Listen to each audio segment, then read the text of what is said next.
नाम समय के साथ इतिहास बन जाते हैं और कुछ नाम इतिहास के सबसे काले सवाल बन जाते हैं।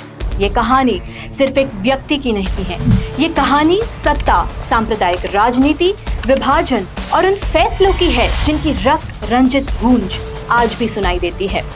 अगर आपने बंगाल के इस कसाई द बुचर ऑफ बंगाल का नाम नहीं सुना तो समझिए कि भारत के इतिहास के सबसे भयावह अध्यायों में से एक अब भी आपसे छुपा हुआ है।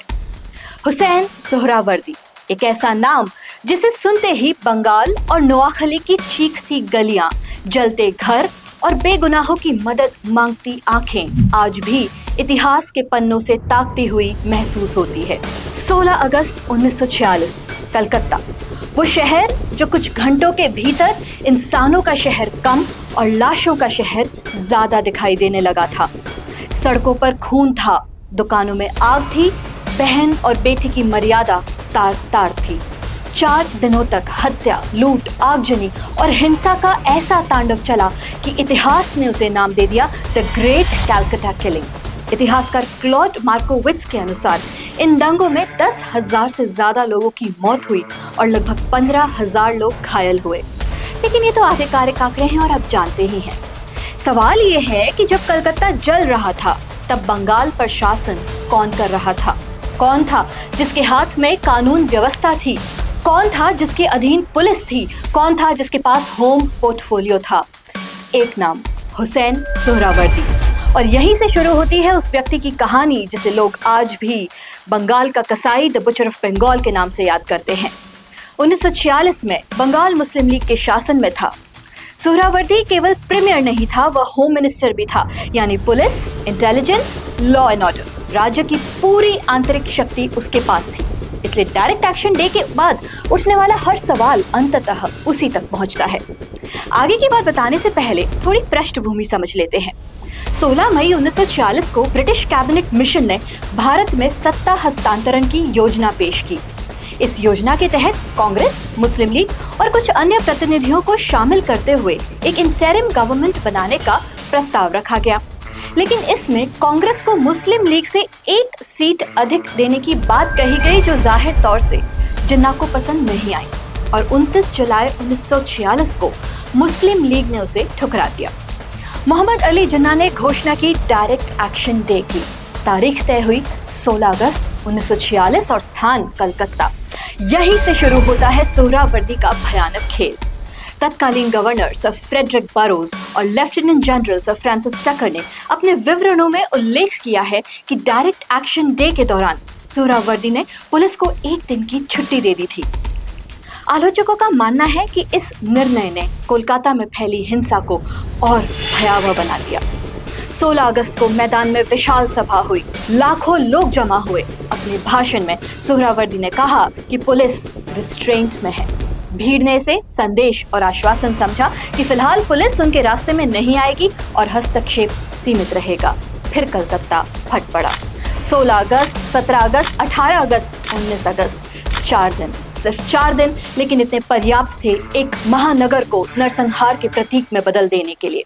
हत्या, लूटपाट, आगजनी, बलात्कार, शवों से भरी सड़कें, जलते हुए बाजार, डरे हुए परिवार और प्रशासन लगभग गायब।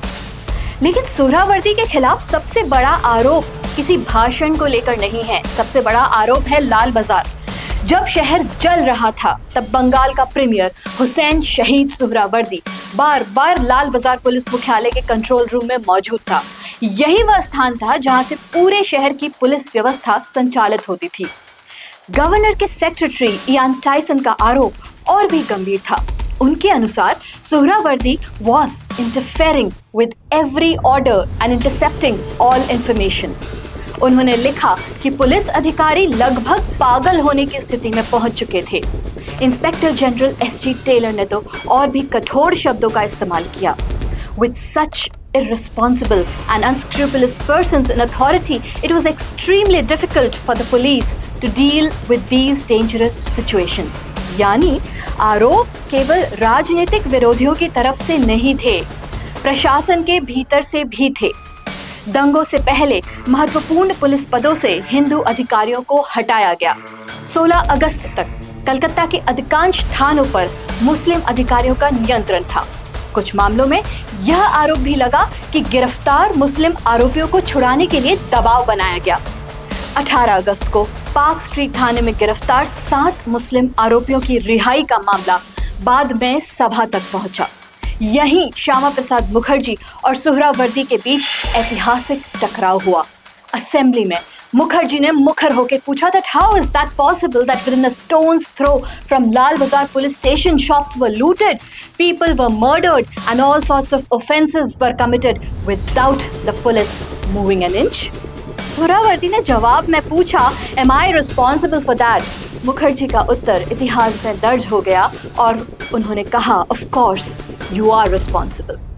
कई समकालीन स्रोत सुहरावर्दी को स्थानीय मुस्लिम लीग के प्रभावशाली तत्वों और सड़क स्तरीय गिरोहों से भी जोड़ते हैं। मीना पेशावरी, अल्लाह बख्श पेशावरी, रजब अली। इतिहासकार जेसी दास लिखते हैं The Muslim deputy mayor of the Calcutta Corporation, Suhrawardi, along with local gundas such as Meena Peshawari and Allah Bakhsh Peshawari, were found inciting their co-religionists. दास यह भी दर्ज करते हैं कि मारवाड़ी दुकानों की लूट के दौरान सुहरावर्दी स्वयं घटनास्थल पर देखा गया। फिर आता है एक और सवाल, अगर स्थिति इतनी भयावह थी तो सेना को तुरंत क्यों नहीं उतारा गया? कई बाद के विवरणों में आरोप मिलता है कि सैन्य हस्तक्षेप देर से हुआ। कुछ कथनों में तो यह तक कहा गया है कि तत्काल सैन्य कार्यवाही के प्रति सुहरावर्दी और प्रशासन के कुछ हिस्सों में अनिच्छा थी। अगर सेना पहले उतरती तो क्या हजारों जानें बच सकती थी? यह सवाल आज भी इतिहास के सामने खड़ा है कि क्या कलकत्ता की सड़कों पर बहा खून सिर्फ भीड़ के हाथों लगा था या सत्ता भी उसमें बराबर की साझेदार थी? शायद इसी प्रश्न ने हुसैन शहीद सुहरावर्दी को इतिहास में एक ऐसा नाम बना दिया जिससे जुड़ा हुआ सबसे प्रसिद्ध परिचय किसी पद का नहीं बल्कि एक उपाधि का है, बुचर ऑफ बंगाल।